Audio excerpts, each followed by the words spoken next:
Call this November 8th regular session of the Oconee County Board of Education to order. First thing we need is a motion to approve the agenda. Move approval. Mr. Burgess, Second. second Mr. Bagley, all in favor? Passes 5-0. Next, the board will vote on the minutes from the October 18th regular session and the November 1st work session. We need a motion to approve. Ms. Parrish, Second. second Mr. Ransom, all in favor? Passes 5-0. Next is recognitions.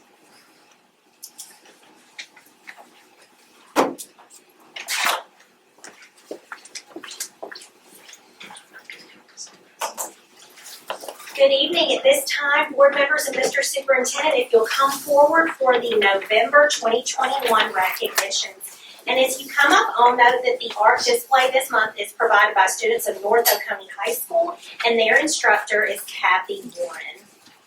We have a few community partners to recognize this evening. The first one, Athens Ford, couldn't be here, but we did want to mention them by name and publicly thank them for providing face masks and funding for an Athens Ford Reach Scholar. Next, the board would like to recognize district community partner Chick-fil-A. Chick-fil-A supports employee appreciation by providing a meal for each OCS employee as well as a meal for each graduate. And tonight we have owner John Colette with us to accept their award. I don't think he's reached. All right, well maybe he'll come a little bit later. But I know that we do have someone from Georgia United Credit Union here with us this evening. The board will recognize district community partner Georgia United Credit Union. Georgia United sponsors Villa graduation, the OCS retirement reception, and the OCS annual report. Ken Krasnowski, Georgia United's Senior Business Development Officer, will accept the award. Please come on up.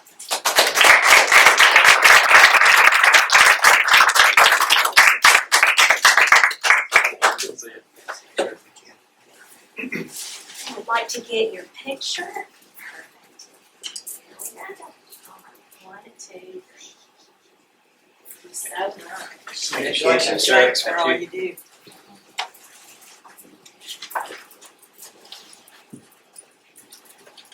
Next, the Board of Education will recognize this month's Pursuit of Excellence Award winner. This month, it's Jorge Tobar from High Shoals Elementary School.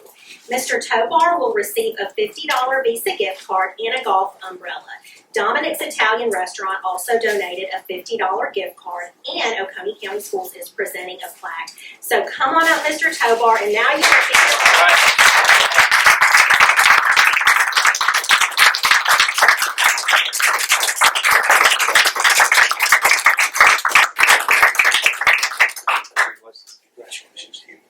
So now if you'll just stand up here. Get out of here that fast. I'll take your picture in just a moment, but first I want to share with you the most special part of this honor, and it's what your colleagues had to say about you, and that's what resulted in you receiving this award. Mr. Tobar goes above and beyond to help keep our school clean and safe. He works incredibly hard and is very pleasant to every staff member, student, and family member. We typically do not have to ask him to do too much because he's already taken care of everything. But if we ever do have to ask him for help, he never hesitates. He just makes our school better.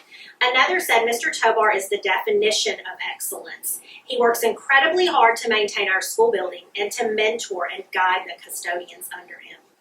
A third person said, Mr. Tobar is so very deserving of this award. He's such a helpful gentleman.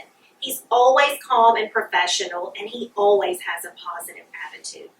And finally, from Principal Jennifer Whitaker, Mr. Tobar is an extraordinary lead custodian. He is always kind, professional, and thorough with all that he does. He manages the other custodians in the building respectfully, and under his leadership, the building always looks beautiful. He is quick to respond to emergencies and never shies away from a difficult task. He is a wonderful, friendly, and kind presence in our building, and we're a better school because he is a part of our team. The day the High Shoal staff learned he would be returning as our lead custodian, cheers erupted. There is no finer man than Mr. Tobar, and HSES is fortunate to have him on our staff. Congratulations.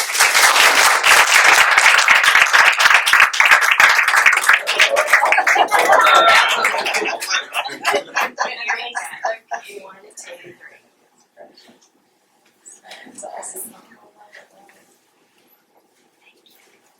Congratulations.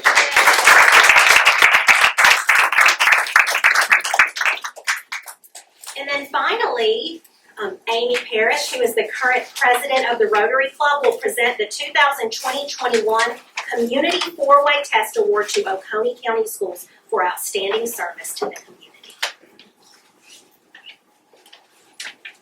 I am making this presentation on behalf of Dutch Guest, who was the president last year, and our year ended June 30th, and he could not be with us tonight.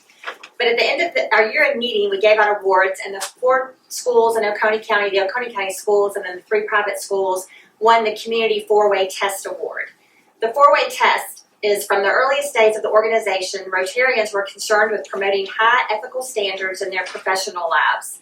One of the world's most widely printed and quoted statements of business ethics is the four-way test, which was created in 1932 by Rotarian Herbert J. Taylor when he was asked to take charge of a company that was facing bankruptcy. This 24-word test for employees to follow in their business and professional lives became the guide for sales, production, advertising, and all relations with dealers and customers, and the survival of the company is credited to this simple philosophy. Adopted by Rotary in 1943, the four-way test has been translated into more than 100 languages and published in thousands of ways. The four-way test includes the things we think, say, or do. First, is it the truth? Second, is it fair to all concerned? Third, will it build goodwill and better friendships? Fourth, will it be beneficial to all concerned? Based on the work done last year, due to unprecedented circumstances, and for the benefit of the Oconee County community, the Rotary Club of Oconee County presents the Community Four-Way Test Award to Oconee County Schools.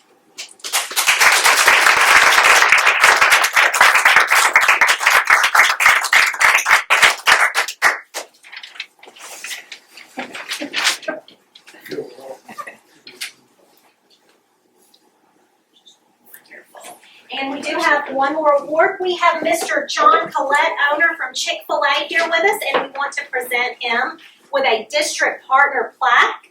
Again, they provide each employee with a meal and a meal for each graduate, and we appreciate their continued support. Come on up, Mr. Colette.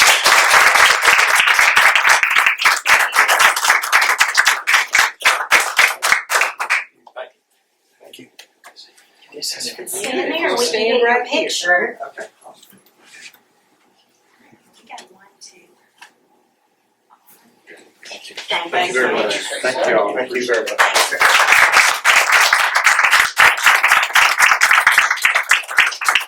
And that concludes this evening's recognitions.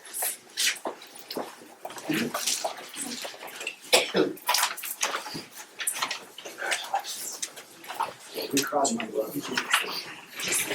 You are happy. Thank you.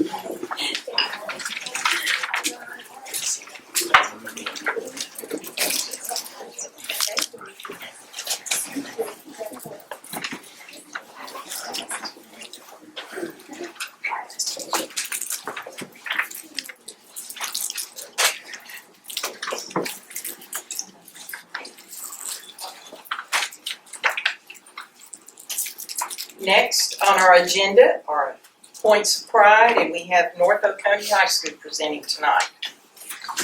Welcome. Thank you. Good evening, board members. Dr. Branch, thanks for the opportunity to share a point of pride tonight about North Oconee High School. In the past, we've highlighted academic and CTAE programs such as advanced placement classes and engineering classes, fine arts programs such as drama, student clubs such as robotics, and tonight we highlight athletics. For our athletic department, we're about providing students with an opportunity, a positive opportunity, by hiring and retaining professional coaches and creating an organizational structure where they have everything they need to be successful. Coach Dallas is with me tonight. He has served as our athletic director for the past 9 years. During his tenure, he's been named the Region Athletic Director of the Year multiple times, as well as the 4A State Athletic Director of the Year in 2016. In our handouts this evening, we provided you with copies of 2 documents that highlight the work that goes on in our athletic department. Look at the events that take place in the winter and fall. And the spring page that we don't have yet is about 7 pages long. But that gives you an idea of the athletic events that take place at North Oconee as well as at Oconee County High School. This is specifically for us that take place every year. I want to say a few words about our program, and then I'll sit down and let Coach Dallas share the nuts and bolts of our program. Last week, a question was asked of our head football coach, Tyler Arndt, by Todd Holcomb of the Atlanta Journal-Constitution. And I want to share the question with you that he was asked. Coach Arndt did a phenomenal job with the interview, but it was the question that caught my attention. The question Todd asked was, Oconee County High School versus North Oconee is probably the most friendly rivalry of any 2 good schools so close together on the map. Is that a fair assessment, and how do you explain it?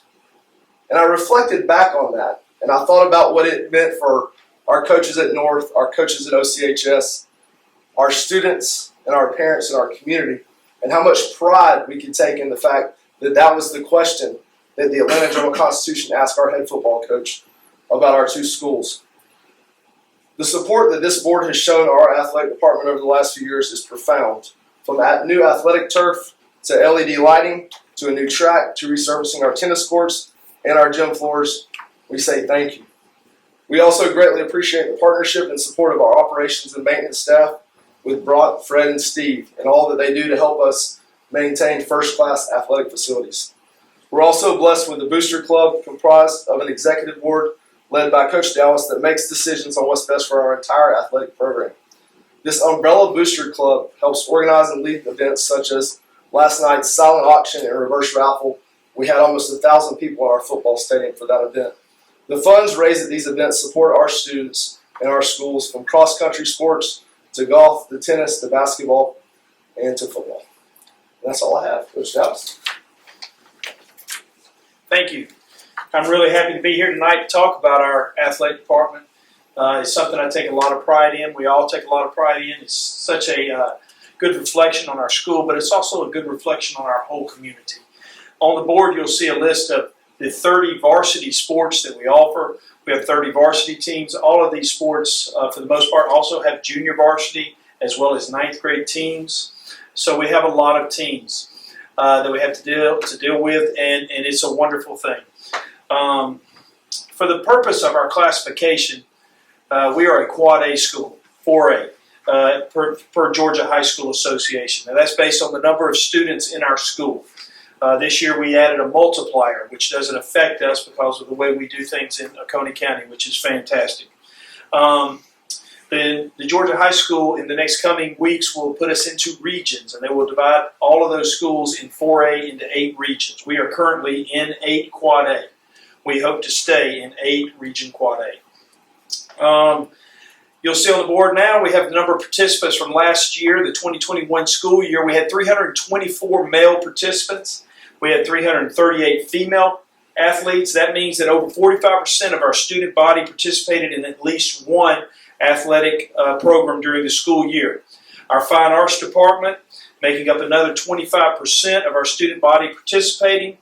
As you can see, our Titans are very involved day-to-day in extracurricular activities. Now there's a list of region championships that we won this past school year. We've already won 3 this year. I want to point that out. It's not really in my notes, but I want to point out our football team last week beat Jefferson and captured the region championship. Our softball team captured a region championship, and you will be meeting them later because they finished 2nd in the state. And our one-act play also captured the region championship. Next is a list of the state championships that we won last school year. We won 5. I want to point out that that is more than any other public school in the state in any classification. That is the most state championships won by any public school. You can see that we had a number of individual state championships as well. We had the low medalist for boys golf, Luke Caring, who is also named the Player of the Year for golf. Jordan Fick was the high point scorer at the state track meet. Gavin Jones and Anthony Potts, Brantley Lucas, Karen Zhao all won individual state championships as well. So we had a very successful year. We will hang a banner of each of these athletes and each of these teams in our gym. So we're running out of room, which is a good thing. So you can see where some of our other sports finished on this. We had 4 state runner-up teams. So we had the 5 state championships, but we also had 4 state runner-ups: wrestling, boys tennis, girls tennis, and boys track all finished second in the state. Girls cross country and wrestling duels also finished third in the state. And competition cheer and baseball were final 4 teams. So we had 13 sports teams finished in the top 4 or better last school year. And that is certainly something that we should be very proud of. A list of all of our teams that made the state playoffs is now on the board. 24 of our 26 programs made it to state competition last year. So we're very proud of the accomplishments that those teams made and how they represented our school as well. Now here is a list, and we're certainly not going to go through all this, but this is a list of the students who signed college scholarships, athletic scholarships last year. We have 10 that will be signing on Wednesday as well. This coming Wednesday is the first signing day, and we have 10 athletes that will be signing, and most of them will be signing for full rides or close to it. So it's another good group. One piece of data that we track heavily in how our athletic department stacks up with other departments is the Georgia Athletic Directors Association tracks what they call the GADA rankings. It takes the top 8 finishes of boys and girls sports and provides you with a ranking. A state championship is worth 100 points, state runner-up 90 points, state third place 85 points, and so on. We scored the most points of any public school in the state last year in any classification, single A through 7A. And we finished second to a private school for the GADA Cup. But we are doing very good things. We also had 2 graduates that were drafted in the Major League Baseball draft. Kumar Rocker was taken 10th overall. Many of you know Kumar from his work at Vanderbilt. He was the NCAA Baseball Player of the Year, and he was taken 10th overall by the New York Mets. And Bubba Chandler, who was a senior at North Oconee, was taken first in the 3rd round by the Pittsburgh Pirates, and he decided to go there as opposed to taking a football scholarship and baseball opportunity as well at Clemson University. Bubba Chandler was also named the State Athlete of the Year by Sports Zone, which provided him with an award and provided the school with a $5,000 check to use for our athletic department, which we are always happy to receive. And then Carter Freeman. Carter Freeman won the UGA Football Foundation Scholar Athlete of the Year award, and North Oconee has won this award 3 years in a row. I'll brag for a minute when our first one of those 3 was my son, Thomas Dallas. But that is 3 years in a row we've won this award, and we're very proud of that. And finally, this is a graphic that we have been using to highlight our athletic accomplishments from last year. You see the championship rings at the bottom for gymnastics, literary. That's not what they actually look like, but we will be presenting those this Friday at the home football game. And it shows all the success that we've had in the last year and the success we're having this year. Okay. Great. Thank you.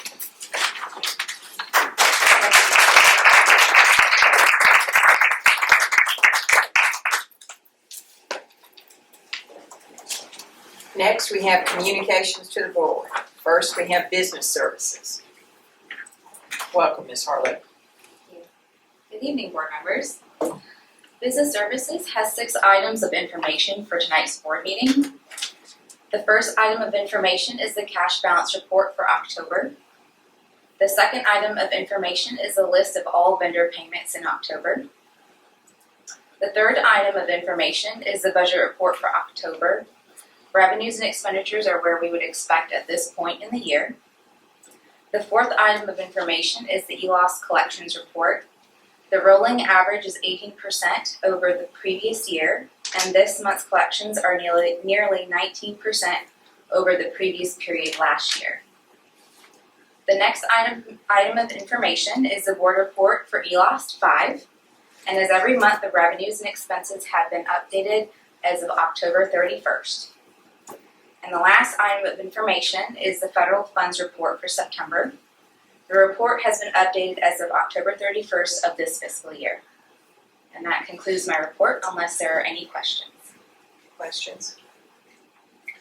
Liz, on the revenue component of the budget report, would you expect next month's report to show the vast majority of local property taxes collected, or will that be January? I would expect next month's Okay, report. so next month we'll see at least the first large number show up for local property tax collections. Yes, sir. Okay, great, thank you. Thank you. Next, we have public communication. We have someone Miss signed Ma'am, in. Rebecca McCants, please. And as you come up, let me share this. The board allows 3 minutes for those who sign up at the meeting. You must be a current resident of Oconee County to address the board. Please state your name, address, and topics. The board requests that you refrain from making any disparaging remarks about school system personnel. Generally, there will be no response to comments or questions posed by citizens at the meeting. All comments and questions will be received and taken under advisement by the board. However, any member of the board shall be free to respond and make public comments if he or she elects to do so. Welcome. Good evening, Board. I am Rebecca McCants and I reside in Watkinsville, Georgia. I am the Vice Chair for Moms for Liberty of Oconee County. I am not a domestic terrorist, but rather a concerned parent for the well-being of my children and for all children. I continue to support the BOE in their efforts for a successful school year, and I'm pleased that the option for personal choice is held at the highest level in regard to masks and vaccinations. I recently attended a workshop hosted by Truth in Education where I learned about Georgia's curriculum and their agenda for our children in public schools. I would like to make you aware, if you do not already know, what is coming down the pipeline. The push for whole child and the use of Association for Supervision and Curriculum Development, or ASCD, is disturbing and should be reviewed carefully. I urge you to push back on this curriculum as it is detrimental to the minds of our children. Critical race theory, also known as culturally responsive teaching, is an overall term used for multiple tentacles of educational indoctrination. Some of those terms are social and emotional learning, SEL, diversity, equity, and inclusion, DEI, signs of suicide, SOS, comprehensive sex education, CSE. I do not have time to go into each of these things today, but I would like to bring them to your attention and inform you of the dangers these impose on a child. I would like to give you an example of how this is hidden from parents and embedded in the work of the public school, who probably doesn't know this exists unless you have someone paying attention.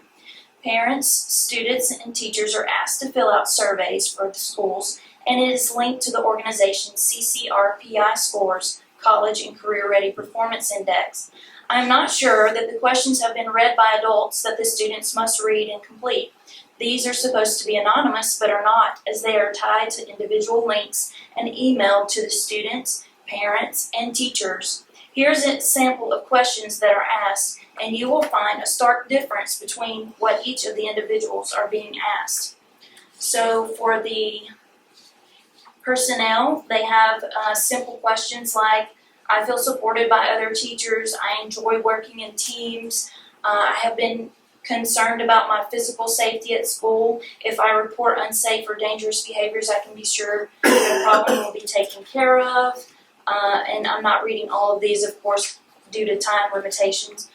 But in the children's survey, there are two different ones. There's a 3rd grade through 5th one, and it's pretty straightforward. But at the end it says, how often in the past couple of months have older, bigger, more popular, or more powerful kids picked on you by school? Hitting or kicking you, spreading rumors about you, threatening you, picked on you by leaving you out? I mean, are they really thinking about these things to begin with? And then the student wellness survey, they have some questions in there that say things like, during the past 12 months, if you have seriously considered attempting suicide, what was the most likely reason? And then they list a few things. During the past 30 days, or during the past 12 months, how many occasions have you attempted suicide? So I'm just very concerned about the wording of what's in these surveys, and if these children were not thinking about these things beforehand, they're surely thinking of them now. So thank you so much for your time. Thank you. Thank you. Oh, she wants to say one thing. Come here. Okay, talk this time. Hi, my name is Liza McCants and I like kindergarten. Thank you.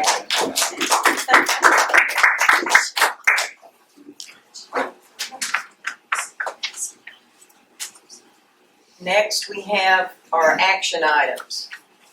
Dr. Branch? Yes, ma'am. Thank you, board members. All of these were presented last week, so we'll recommend that the board approve the technology surplus list as presented. We need a motion to approve. So moved. Mr. Bagley, Second. second Mr. Ransom, all in favor? Passes 5-0. Okay, up next are access controls. These are the wireless access points that we have in our schools, and so we recommend that as presented. We need a motion to approve. So moved. Mr. Burgess, Second. second Mr. Bagley, all in favor? Passes 5-0. Final thing we have for tonight in terms of action items is our 2023-2024 calendar. We are asking that the board place that on the table for further review, and we'll bring it back at the next board meeting to recommend approval and let you know if there's any feedback that's been given to that. Jason, remind me, I think Anissa told us this last week. Now we'll start sort of the open process where people can email or come in and suggest comments or changes or whatever on this. Yes, sir. We've talked with our advisory panel, so we've talked with student, parent, and teacher advisory panel so far. Crafted the calendar, keeping it with those pillars that Lisa talked about, and then we'll be emailing it out to the principals, and they'll be sharing it out, and any impact or information we get back, we'll take that into consideration before we make a final recommendation. Anyone else? We need a motion to place this on the table. So moved. Mr. Ransom, Second. second Mr. Bagley, all in favor? Passes 5-0. We do have a need to go into executive session, and we need a motion to do so. I would like to make a motion that the board will adjourn to executive session to discuss or deliberate on personnel matters as described on the affidavit to be attached to the minutes. Thank you, Ms. Parrish. Second. Second Mr. Ransom, all in favor? Passes 5-0.